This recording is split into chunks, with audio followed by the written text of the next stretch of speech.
अस्सलामु अलैकुम दोस्तों, पेश खिदमत है आज की हॉरर स्टोरी रूह का वादा एपिसोड नंबर 2।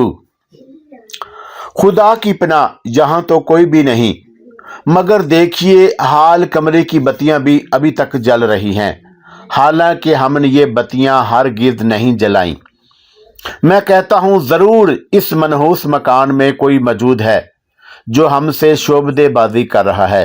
परकिंस हाँफते हुए बोला, आओ नीचे चलें। काउंट ने खौफ दूर करने के लिए जरा बुलंद आवाज में कहा। तअज्जुब है, अगर ये कोई भूत है तो उसे बरकी कमकमे रोशन करने से भला क्या मिलेगा? परकिंस ने बड़बड़ाते हुए कहा, बाखुदा मैंने किसी के सीढ़ियां चढ़ने की आवाज सुनी है। आखिर वो गया कहाँ? क्या यहाँ कोई चोर रास्ता है?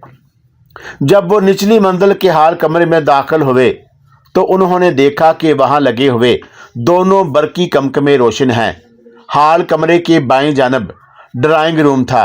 वो खुद उसका दरवाज़ा बंद करके आए थे, मगर अब वो दरवाज़ा पूरा खुला था और कमरे के अंदर तारीकी थी। उस कमरे के अंदर भी 3 बरकी बल्ब लगाए गए थे, जिनके 3 स्विच दरवाजे के करीब ही लगे थे। उन दोनों की आंखों के ऐन सामने ये तीनों स्विच यक्के बाद देगरे आप ही आप पर ऊपर से नीचे हो गए। तीनों बल्ब रोशन हुए और कमरा रोशनी में नहा गया। अब उन्होंने ये ख्याल किया कि यह जरूर किसी की शरारत है और यकीनन ड्राइंग रूम में कोई ना कोई छुपा बैठा है, मगर उन्होंने कमरे का कोना कोना और गोशा गोशा देख डाला। वहां कोई ना था और ना ऐसे आसार नजर आए जिनसे पता चलता कि कोई शख्स यहां दाखिल हुआ है। उन दोनों के पैरों के निशानात के सिवा फर्श पर कोई निशान ना था। कहीं ऐसा तो नहीं कि जिस कारीगर ने बिजली के ये कमकमे और तार फिट किए उसी ने कोई चालाकी की हो? परकिंस ने कहा। अभी काउंट जवाब में कुछ कहने भी ना पाया था कि कमरे की फिजा में एक इंसानी कहके की आवाज गूंजी। ये आवाज उनके बिल्कुल करीब से आई थी। उन्होंने दहशतज़दा होकर इधर उधर देखा, मगर उनके अलावा वहां तीसरा कोई न था। एक बार फिर उनके बहुत करीब से हंसने की आवाज आई। अब उनके आसान खता हुए। वो चीखते हुए वहां से भागे और पागलों की तरह सीढ़ियां चढ़ते हुए अपने कमरे में आनकर पनाह ली। जब उन्होंने दरवाज़ा बंद करके लोहे की जंजीर चढ़ाई तो दोनों बुरी तरह हाँप रहे थे और फरते खौफ से उनकी घग्गी बंद हुई थी। रात का बकिया हिस्सा उन्होंने आतिशदान तक के पास चुपचाप बैठकर काट दिया। सुबह हुई तो कमरे से निकले और हाल और ड्राइंग रूम में बरकी बत्तियां अभी तक रोशन थी। उन्होंने डरते डरते बत्तियां बुझाईं और सोचने लगे कि पुरअसरार सूरत हाल से कैसे निपटा जाए। पहले तो परकिंस की भी राय यह थी कि मकान छोड़कर चले जाना चाहिए, मगर काउंट हैमन अजहद संजीदा दिखाई दे रहा था। उसने ऐलान किया कि खवा कुछ भी हो, इस राज से पर्दा उठना ही चाहिए। दोपहर को जब खाना खाने लगे तो आला नस्ल के कुत्ते फरोख्त करने वाली एक दुकान से ट्रेस नस्ल का एक कुत्ता भी खरीद कर साथ ले आए। काउंट हैमन का कहना था कि अगर इस मकान में असेब या बदरू है तो कुत्ते को फौरन पता चल जाएगा। कुत्ते या बिल्लियां उसके इस तरह के एहसासात रखते हैं और गैर मरी मखलूक की मौजूदगी का उन्हें इल्म हो जाता है। शाम होते ही उन्होंने कुत्ते की जंजीर पकड़ी और उस मकान के मुख्तलिफ हिस्सों में घुमाने फिराने लगे। वो उसे हर कमरे, हर बरामदे और हर राहदारी में ले गए। कुत्ते ने किसी किस्म की तेजी, तंदी, खौफ या दहशत का मुजाहरा ना किया। आखिरकार वो निचली मंजिल के एक छोटे से कमरे के करीब रुके। दरवाजा बंद और उस पर लोहे का भारी कफल पड़ा था। काउंट हैमन ने जेब से चाबियों का गुच्छा निकाला और बारी बारी हर कुंजी उस पर आजमाने लगा। आखिरकार ताला खुल गया और काउंट ने अंदर कदम रखा। अंदर सख्त अंधेरा था, कुछ दिखाई ना देता था। परकिंस ने माचिस की तीली जलाई और खुद भी कमरे में दाखिल हो गया। उसने कुत्ते की जंजीर खींची ताकि वो भी कमरे में आ जाए, लेकिन कुत्ता मुंह से अजीबोगरीब आवाजें निकालता हुआ जमीन पर लेट गया और परकिंस की हद दर्जा कोशिश के बावजूद कमरे में दाखिल ना हुआ। देखते ही देखते उसकी हालत में इतना अजीम तगैयर रूनुमा हुआ कि वो हैरान रह गए। उसके जिस्म का रुवां कांप रहा था। वो खौफ से जमीन पर लौटा जाता था और उसके हलक से घुटी घुटी आवाजें निकल रही थी। खुद काउंट हैमन के बदन के रोंगटे भी खड़े हो गए थे और दिल की धड़कन यकलख्त तेज होती जा रही थी। उसने परकिंस को बाहर निकलने का इशारा किया, खुद भी जल्दी से बाहर आया और दरवाजा बंद करके कफल लगा दिया। फिर वो अपने मखसूस कमरे में आ गए। कुत्ता उनके पीछे पीछे अब भी एकदम टांगों में दबाए हुए खौफ से कांपता और घगयाता हुआ आ रहा था। बोलो, अब क्या कहते हो? काउंट ने सेक्रेटरी से पूछा। तुमने कुत्ते की हालत देखी? परकिंस ने कोई जवाब ना दिया। उसके चेहरे पर खौफ, हैरत और तशवीश के मिले जुले तासरात फैले हुए थे। उसने कहवे के 2 प्याले बनाए, एक अपने आका की तरफ बढ़ाया और दूसरा अपने सामने रखा।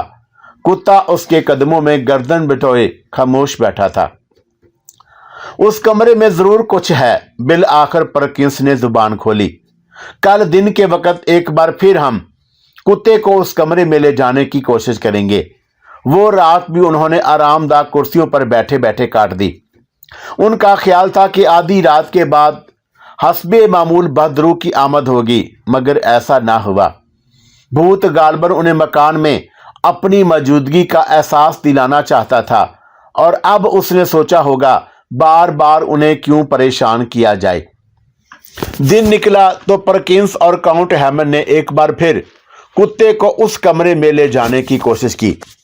पहले तो वो उसे लिए मकान के मुख्तलिफ गोशों में घूमते रहे और कुत्ता खौफ की किसी अलामत का इजहार किए बगैर मजे से उनके साथ साथ चलता रहा। लेकिन जूं ही वो निचली मंजिल के उस छोटे से कमरे के करीब पहुंचे, कुत्ते के बदन पर लर्जा तारी हो गया। उसने दुम टांगों में दबा ली और ट्याऊं ट्याऊं करता हुआ बड़ी आजिज़ी से जमीन पर लेट गया। ऐसे मालूम होता था जैसे कोई बलाए अजीम उसने देख ली हो। जो ही परकिंस ने पटा उसकी जंजीर से निकाला, कुत्ता बंदूक से निकली हुई गोली की मानद वहां से भागा और मकान से बाहर निकल गया। दोपहर को खाने से फारिग होकर जब मालिक और नौकर मकान वापस आए तो इस मर्तबा उनके साथ एक चतकबरी बिल्ली थी। परकिंस ने उसे गोद में उठा रखा था। मकान के मुख्तलिफ हिस्सों में घूम फिर कर जब वो उस मखसूस कमरे के नजदीक पहुंचे तो बिल्ली के जिस्म के बाल यकलख्त खड़े हो गए और वो फूल कर आम जिसामत से दुगनी मोटी दिखाई देने लगी। उसकी मूंछों के बाल भी खड़े थे। लंबी दुम आहिस्ता आहिस्ता हरकत करने लगी। काउंट हैमन ने दरवाजे का कफल खोला और परकिंस ने बिल्ली को कमरे के अंदर फेंक दिया। एक हौलनाक चीख मारकर बिल्ली कमरे से बाहर निकली और चश्मे जून में नजरों से गायब हो गई। इन तजर्बात से वाज़ेह हो गया कि कुछ ना कुछ है जरूर। अगर कोई इंसानी शोबदेबाजी होती तो कुत्ते और बिल्लियों का यूं खौफजदा होकर राह फरार इख्तियार करना मुमकिन ना था। परकिंस अब बहुत खौफजदा था और बार बार काउंट से यही कहता, अब तो आपने खुद देख लिया कि मकान वाकई असेबजदा है, लिहाजा यहां रहने का इरादा तर्क कीजिए। लंदन में खाली मकानों की कमी नहीं। क्या जरूरी है कि हम एक असेब के हाथों नुकसान उठाकर यहां से निकलें? परकिंस के दलाइल ऐसे ना थे कि उन्हें रद्द किया जा सकता, लेकिन काउंट हैमन की मुहिम जो तबीयत से बहुत बईद था कि एक बदरू से खुले बंदों शिकस्त खा ली जाए। उसी रोज सह पहर के बाद काउंट का एक पुराना दोस्त हेनरी हैमिल्टन मुलाकात के लिए आया। ये थिएटर का मशहूर व मारूफ ड्रामा नवीस था। उसने छूटते ही कहा, ये मकान तो बरसों से असेबजदा है और यहाँ किसी इंसान का बेहोश व हवास रहना मुश्किल है। बहुत दिनों की बात है, मेरे एक खबती दोस्त ने चंद रोज के लिए ये मकान लिया था, मगर 3 दिन के बाद ही पागल होकर भाग गया। रातों को कोई नामालूम हस्ती दरवाजों पर दस्तक देती है। सीढ़ियां चढ़ने और उतरने की आवाजें सुनाई देती हैं। कभी कभी हंसने, गाने और रोने की आवाजें भी आया करती हैं। क्या तुमने भी कभी ये आवाजें सुनी थी? काउंट ने पूछा। क्यों नहीं, मुझे खुद एक रात इस मकान में काटने का इत्तेफाक हुआ। शायद यही कमरा था जिसमें इस वक्त हम लोग बैठे हुए हैं। आधी रात के बाद किसी ने दरवाजे पर दस्तक दी। मैं समझा कि शायद मेरा ही दोस्त है जिसने मकान लिया था और जो मेरा मेजबान था। मैंने उठकर दरवाजा खोला तो वहां कोई न था। अभी मैं इधर उधर देख ही रहा था कि दरवाजे पर फिर किसी ने थपथपाया। अब तो मेरे होश उड़े। दरवाजा थपथपाने वाला नजर ना आता था, अलबत्ता आवाज रह रह कर बेदस्तूर आ रही थी और कबाड़ भी हिल रहा था। आखिर मैंने हिम्मत करके कहा, तुम कौन हो और क्या चाहते हो? मुझे इस सवाल का फौरन जवाब मिला। क्या जवाब था वो? काउंट ने अज़हद इश्तियाक से पूछा। हुनरी हैमिल्टन ने कलम, कागज और लिफाफा तलब किया। तीनों चीजें उसे दी गईं। उसने कागज पर कुछ लिखा और लिफाफे में बंद करके काउंट की तरफ बढ़ाया। और वो जवाब में मैंने उस पर्चे में लिख दिया है। तुम खुद भी इस रूह से उसके बारे में मालूम करने की कोशिश करो और जो कुछ वो जवाब दे उसका मुकाबला मेरी तहरीर से करो। मेरा ख्याल है कि इन दोनों जवाबों में कोई ख़ास फ़र्क ना होगा। काउंट हैमन ने यह तरीका भी पसंद किया और वादा किया कि ऐसा ही किया जाएगा। उसके बाद कई हफ्ते अमन और सुकून से गुजर गए। रातों को रूह का चलना फिरना और दरवाजे पर दस्तक देना मौकूफ रहा। शायद उसने समझ लिया था कि ये लोग इस मकान से जाने वाले नहीं। एक रात काउंट ने चंद दोस्तों को रात के खाने पर बुलाया। खाने से फारग होकर सब लोग ड्राइंग रूम में आतिशदान के पास आ बैठे और कहवा पीते हुए इधर उधर की बातें करने लगे। गुफ्तगू ज़ोरों शोर से जारी थी कि यकायक मेज़ पर रखा हुआ शीशे का एक खूबसूरत और नहायत कीमती प्याला आप ही आप खनकने लगा। गुफ्तगू एकदम रुक गई और हर शख्स सहमी हुई निगाहों से प्याले को बजते हुए देखने और सुनने लगा। यकीनन कोई गैर मरी हस्ती इस प्याले के ज़रिए अपना पैगाम देना चाहती थी। काउंट हैमन ने दोस्तों से कहा, बराह करम सब लोग किसी खौफ के बगैर उसी तरह बैठे रहें। ये हमारे एक दोस्त की रूह है जो इस मकान में हमारे साथ रहती है और गालबन कुछ कहने के मूड में है। ये कहकर उसने जल्दी से कागज़ सामने रखा और पेंसिल पकड़ ली। फिर नामालूम हस्ती को ख़ताब करते हुए कहा, हम सब आपको खुश आमदीद कहते हैं और जानना चाहते हैं आपकी ख्वाहिश क्या है। इसका तरीका ये मुनासिब रहेगा कि मैं अंग्रेज़ी ज़ुबान के तमाम हरूफ़ तहजी बारी बारी बोलता जाऊं और आप जिन हरफ़ों के ज़रिए अपना पैगाम देना पसंद करें उन हरफ़ों का नाम आते ही प्याले को बजा दें। जुमला ख़त्म हुआ। कमरे में चंद लम्हे खामोशी तारी रही। फिर हैमन ने बुलंद आवाज़ में हरूफ़ तहजी की तकरार शुरू की और रूह ने प्याले को मुख्तलिफ हरकों के नाम पर बजाना शुरू कर दिया। चंद लम्हों के अंदर अंदर एक वाज़े पैगाम उनके सामने था। मेरा नाम कार्ल क्लिंट है। मैं इस मकान में गुज़श्ता 120 बरस से रह रहा हूँ। अगर आप लोग निचली मंजिल के छोटे कमरे में चले तो मैं अपनी बात ज़्यादा वाज़े अंदाज में अर्ज़ कर सकूँगा। बाद लोग छोटे कमरे में जाने के लिए फ़ौरन आमादा हो गए, जबकि बाज़ का कहना था ऐसा करना हमाकत होगी। भला 120 बरस पुरानी बदरू का क्या एतबार? मुमकिन है वो किसी नौ का नुकसान ही पहुंचा दे। लेकिन काउंट हैमन को इसरार था कि ऐसा ना होगा। अगर रूह किसी नौ का ज़रूर पहुंचाने पर कादर होती तो अब तक पहुंचा भी चुकती और इतनी मुद्दत तक इंतज़ार ना करती। गर्द ये सब लोग एक दूसरे का हाथ थामे हुए तजस्सुस, खौफ और तअज्जुब के मराहल से गुजरते हुए निचली मंजिल के उस छोटे कमरे के करीब पहुंचे जहां जाने से कुत्ते और बिल्ली ने खौफ खाया था। काउंट हैमंड ने कफल खोला और सब अंदर दाखिल हुए। उस कमरे में फिजा में एक अजीब सी मरतूब बदबू फैली हुई थी, ऐसी बदबू जैसे किसी पुरानी बोसीदा कब्र की मिट्टी से आया करती है। उन्होंने कमरे के अंदर एक छोटी मेज बिछाई और दायरे की सूरत में कुर्सियों पर बैठ गए। परकिंस ने चंद मोमी शमें जलाने के लिए साथ ले ली थी। ये शमें फौरन रोशन कर दी गईं। उसके बाद सब लोग चुपचाप रूह की आमद का इंतज़ार करने लगे। दफतन मेज पर से ऐसी आवाज़ उठी जैसे किसी ने आहिस्ता से घौंसा मारा हो। फिर यके बाद देगरे कई आवाज़ें आई और हर आवाज़ पहली आवाज़ से ज़्यादा तेज़ थी। लकड़ी की मेज़ बुरी तरह कांपने और थरथराने लगी। उसके फ़ौरन बाद रूह ने जो पैगाम दिया वो ये था, मेरा नाम कार्ल क्लिंट है, मैं इसी मकान का मालिक हूँ।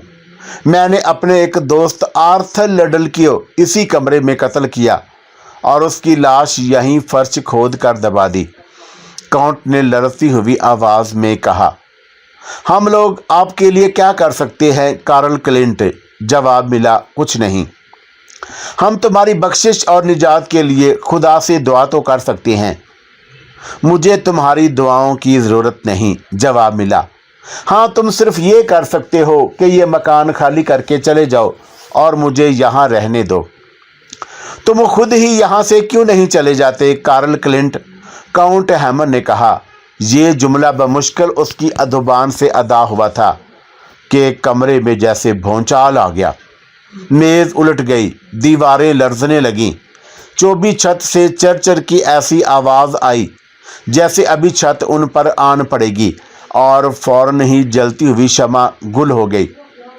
उन लोगों पर इतनी दहशत तारी हुई कि सब बेतहाशा गिरते पड़ते वहां से भागे और ड्राइंग रूम में आकर दम लिया। दोस्तों को रुखसत कर देने के बाद काउंट हैमंड ने हेनरी हैमिल्टन का दिया हुआ लिफाफा चाक करके कागज़ निकाला और उस पर पढ़ा। उस पर जो अल्फाज दर्ज थे उनमें और रूह के मौजूदा पैगाम में एक हरफ का भी फ़र्क ना था। काउंट हैमंड ने तय किया कि वो इस इमारत और उसके मकीनों की कदीम तारीख का सुराग लगाकर रहेगा ताकि इस मुअम्मे की तह तक पहुंचा जा सके। चुनाचा अगले ही रोज़ उसने अपनी तहकीक व तफ्तीश का आगाज़ किया। मकानों की तामीर का रिकॉर्ड महफूज रखने वाले दफ्तर का रुख किया। मुतलका मकान के कागजात निकलवाए। मालूम हुआ किसी ज़माने में ये मकान एक छोटा सा फार्म हाउस था और फार्म हाउस में वो छोटा सा कमरा भी शामिल था जिसमें रूह ने उन्हें बुलाकर पैगाम दिया था। मज़ीद तफ्तीश से ये बात भी रिकॉर्ड के ज़रिए सामने आ गई कि इस फार्म हाउस का मालिक कार्ल क्लिंट नाम का एक जर्मन शख्स था जिसका क़याम 1740 और 1800 के दरमियानी हिस्से में इस मकान में रहा। कार्ल क्लिंट एक अंग्रेज़ दोस्त आर्थर लिडल अक्सर इस मकान में आकर रहा करता। उन दिनों में दोनों में खासी गहरी दोस्ती और बेतकल्फ़ी थी। फिर अचानक एक रोज़ आर्थर गायब हो गया। पुलिस और दूसरे लोगों की सर तोड़ कोशिश के बावजूद आर्थर का सुराग ना मिला। कार्ल क्लिंट से भी पूछताछ की गई मगर उसने ला इल्मी का अजहार किया। उसे तो खुद अपने दोस्त के गुम हो जाने का शदीद सदमा था। आर्थर की गुमशुदगी के चंद साल बाद कार्ल क्लिंट इस मकान से रुखसत हो गया और उसने एक दूसरे मकान में सकूनत इख्तियार की। उसके जाने के बाद ये मकान मुख्तलिफ हाथों में आया, बार बार बिका और ख़रीदा गया। हर आने वाले ने इसमें कुछ न कुछ इजाफा ही किया, हत्ता कि 19वीं सदी के इख्तिताम तक इस मकान के नवाह में जो खेत वाक़या थे वो सब गायब हो गए और उनकी जगह मकान बनते चले गए।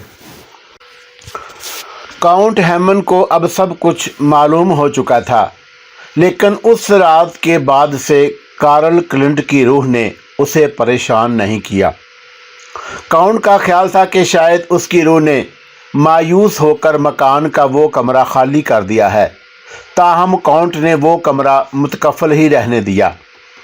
लेकिन एक रात हैमन आराम से अपने बिस्तर में लेटा गहरी नींद के मज़े ले रहा था कि दरवाजे पर ज़ोर से दस्तक दी गई। काउंट हैमन की आंख खुल गई और उसने दस्तक की आवाज़ फिर कई मरतबा सुनी, और जब उठकर दरवाज़ा खोला तो वहाँ कोई न था। इसका मतलब ये था कि रूह अभी तक मकान में मौजूद है। अगले रोज़ उसने एक नाबीना माहिर रूहानियात को अपने मकान में बुलाया, जिसका नाम सीसल हमसिक था। ये शख्स ना सिर्फ रूहों को तलब करने का माहिर, बल्कि ख़ास अमल के ज़रिए जिस रूह को चाहता मुजस्सम होकर हाज़िर होने का हुक्म दे सकता था। नाबीना आमल ने पुर इसरार रूह की तलबी का अमल ड्राइंग रूम में करने का फ़ैसला किया। काउंट ने अपने ख़ास दोस्तों को भी इस अमल में शिरकत के लिए बुलवाया था। सब लोग एक गोल मेज़ के गिर्द दायरे की सूरत में बैठ गए। दरमियान में शीशे का एक लैंप रोशन करके रखा था। लैंप पर सुर्ख कागज़ का शेड लगा दिया गया। उस लैंप की रोशनी के सिवा मकान की दूसरी तमाम बरकी और गैर बरकी रोशनियां गुल थी। अब नाबीना आमल ने ज़ैर लब कोई अमल पढ़ना शुरू किया। इस दौरान में किसी को बोलने या हरकत करने की इजाज़त ना थी। अमल शुरू किए 15-20 मिनट गुजरे होंगे कि निचली मंजिल के एक कमरे का दरवाज़ा खुलने की आवाज़ आई। फिर कदमों की चाप जो नज़दीक आती गई। उसके बाद जैसे कोई सीढ़ियाँ चढ़ता है, ये आवाज़ ड्राइंग रूम के दरवाजे के पास पहुंचकर एक सानिए के लिए रुकी। फिर दरवाज़ा आप ही आप खुल गया और सर्द हवा का एक झोंका सा अंदर आया। मेज़ के गिर्द बैठे हुए अफराद के बदन में जैसे सुइयां सी चुभने लगी। कमरे में फैली हुई मध्यम रोशनी में लोगों ने देखा कि दरवाजे के करीब धुएं का एक सतून सा बन रहा था। देखते ही देखते ये धुआं और गहरा हो गया। फिर ये धुआं सिमट कर एक इंसानी ह्योले के खदो खाल बनने लगा। पहले सर दिखाई दिया, फिर कंधे और उसके बाद हाथ। आहिस्ता आहिस्ता एक शक्ल नुमाया होती चली गई। जर्द रंग का एक मर्दाना चेहरा, जिसकी आंखें बेनूर और हलकों में धंसी हुई थी। ठोड़ी पर घनी दाढ़ी, सर के बाल सुर्ख, नाक बड़ी और किसी कदर खमदार, होंठ पतले और भींचे हुए। ये एक ऐसे शख्स का चेहरा था जिसकी उम्र 45 और 50 के दरमियान थी। तुम कौन हो? नाबीना आमल की आवाज़ कमरे के सन्नाटे में गूंजी। रूह ने, जो अब इंसानी शक्ल सूरत में ज़ाहिर हो गई थी, जवाब देने के लिए अपने होंठों को जुम्बश दी, मगर कोई आवाज़ सुनाई ना दी। नाबीना ने एक बार फिर अपना सवाल और बुलंद आवाज़ में दोहराया। रूह के चेहरे पर कर्ब और अज़ियत के आसार नमूदार हुए, जैसे जवाब देते हुए उसे सख्त तकलीफ पहुंच रही हो। इस मर्तबा फिजा में तैरती हुई सरगोशी की मानद एक बारीक आवाज़ सबके कानों में पहुंची। मेरा नाम कार्ल क्लिंट है। और उसके साथ ही आवाज़ यकलख्त बुलंद हो गई। तुम कौन लोग हो और मेरे मकान में किस वास्ते जमा हुए हो? ये सब मेरे दोस्त हैं और मैं इस मकान का किराएदार हूँ, काउंट ने जवाब दिया। हम सब तुम्हारी मदद करना चाहते हैं। क्या तुम अपने बारे में हमें कुछ बताओगे? कार्ल क्लिंट की रूह ने घूर कर काउंट हैमन को देखा और फिर आवाज़ आई। मैं तुम्हें अपना नाम बता चुका हूँ। जहाँ तक मुझे याद पड़ता है, मैं इस मकान में गुज़श्ता 120 बरस से रह रहा हूँ और कभी किसी ने मुझे परेशान ना किया। मैं नहीं जानता कितनी तवील मुद्दत तक यहाँ रहूँगा। वक़्त तुम लोगों के लिए कोई अहमियत रखता होगा, मेरे लिए हरगिज़ नहीं। वक़्त हरगिज़ नहीं बदलता और ना ख़त्म होता है। अलबत्ता इंसान बदल जाते हैं और इंसान फ़ानी भी है। तुम लोग ये बताओ कि मेरे मकान में किस लिए आए हो? दरअसल मुझे एक ऐसे ही मकान की ज़रूरत थी, काउंट ने जवाब दिया। अब मेरी कोशिश है कि किसी न किसी सूरत में तुम्हारे लिए कुछ न कुछ करूं। कोई शख्स मेरे लिए कुछ नहीं कर सकता, रूह ने जवाब दिया। शायद तुम्हारी रूह को चैन नहीं मिल सका। अगर